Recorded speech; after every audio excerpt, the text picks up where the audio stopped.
Hey everyone, it's Ken here from Northern Biking Everyday. Today I'm going to show you how to do a gyroscope calibration on your Insta360 Ace Pro so that your camera knows when it's level and in the correct orientation. So let's go ahead and jump into this. First off, here from our main screen, we're going to swipe down from the top.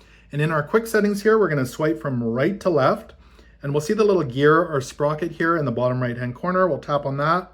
And then we'll scroll through our settings here until we see Gyroscope Calibration. We'll go ahead and select that.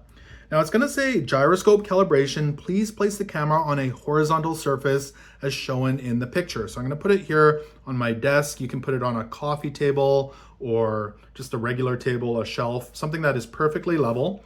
And make sure you don't move the camera at this point. We'll go ahead and hit start. It's going to count down 5, 4, 3, 2, 1 as it does its calibration. It's going to process and it says calibration success. Now when we go back out to our video settings and maybe we turn on the horizon lock, it'll know that the camera is perfectly level. And it's that simple to do a gyroscope calibration here on your Insta360 Ace Pro.